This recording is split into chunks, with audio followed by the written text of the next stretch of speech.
Salmo 22, versículos 1 ao 10, o lamento pelo desânimo. Do 11 ao 21, oração pedindo libertação. Do 22 ao 31, louvores pelas misericórdias e pela redenção. Versículo 1 ao 10. Nesse salmo, o Espírito de Cristo, que estava nos profetas, testifica clara e plenamente sobre os sofrimentos de Jesus e a glória que os seguiria. Temos um doloroso lamento, porque Deus se retirou. Isso pode se aplicar a qualquer filho de Deus, deprimido, aflito, com tormento e terror. Abandono espiritual é a aflição mais dolorosa dos santos.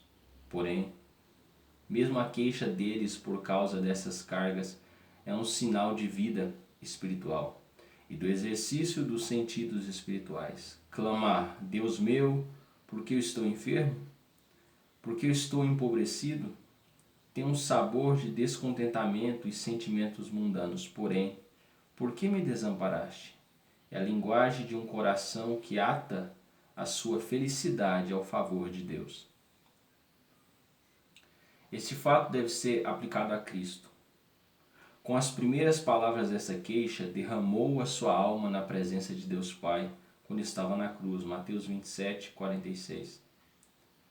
Por ter Cristo a forma de verdadeiro homem, sentiu a indisposição natural de passar através de grandes dores.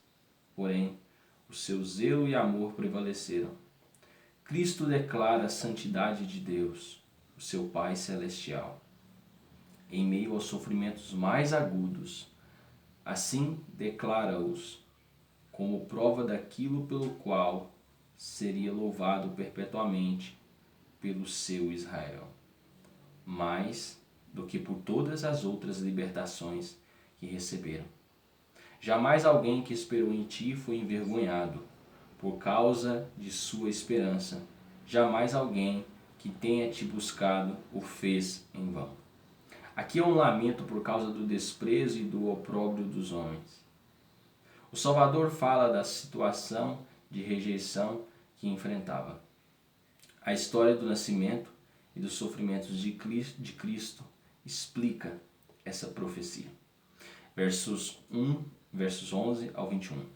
Nesses versículos temos os sofrimentos de Cristo e sua oração.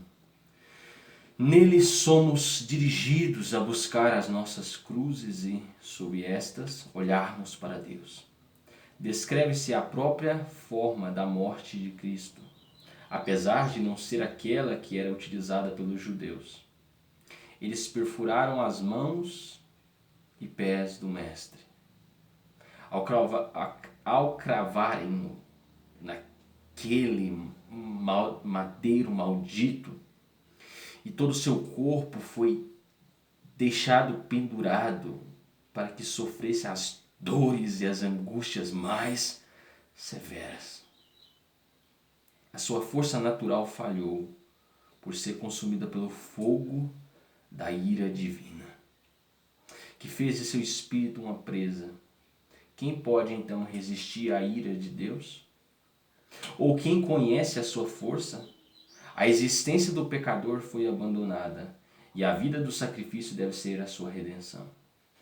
Quando crucificado, o Senhor Jesus foi despido para que pudesse revestir-nos com a túnica de sua justiça. Assim está escrito, portanto, como consequência, Cristo deveria sofrer desta maneira. Que todos esses fatos confirmem a nossa fé nele como verdadeiro Messias e estimulem o nosso amor por ele como nosso melhor amigo que nos amou e sofreu tudo isso por nós.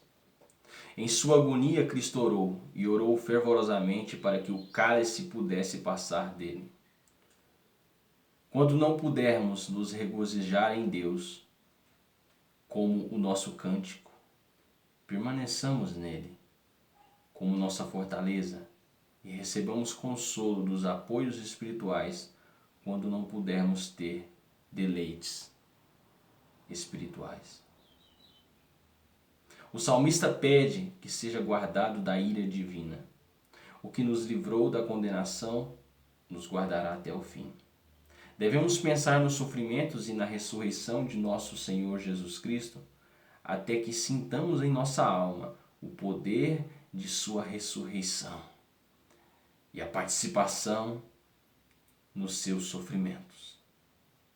Agora o Salvador fala como ressuscitado dentre os mortos. As primeiras palavras da queixa foram utilizadas pelo próprio Senhor Jesus na cruz. As primeiras palavras de triunfo aplicam-se expressamente a ele, Hebreus 2:12. Todos os nossos louvores devem se referir à obra da redenção.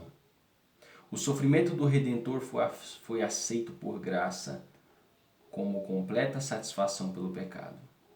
Ainda que o sacrifício do Redentor seja oferecido ao Pai pelos pecadores que o crucificaram, ele não desprezou nem aborreceu por amor a nós. Este deveria ser o tema de nossa ação de graças. Toda alma humilde e bondosa deve ter a satisfação e felicidade completa nele.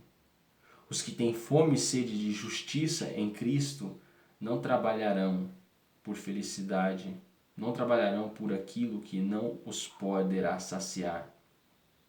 Os que oram muito oferecerão muitas ações de graças. Os que se voltam a Deus tomarão consciência de estarem em adoração diante dele. Que toda a língua confesse que ele é o Senhor. Os de posição elevada e os que estão em posições baixas,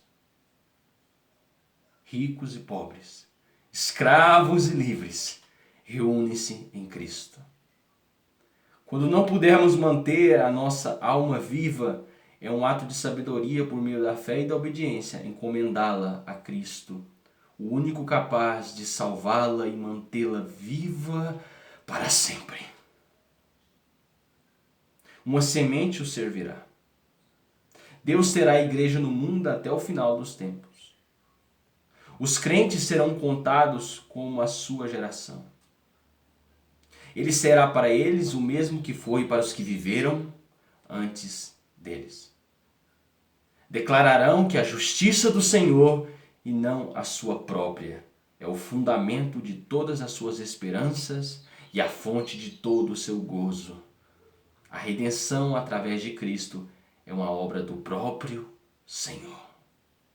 Aqui vemos o amor e a compaixão gratuitos de Deus Pai e do Senhor Jesus por nós, miseráveis pecadores, como a fonte de toda graça e consolo.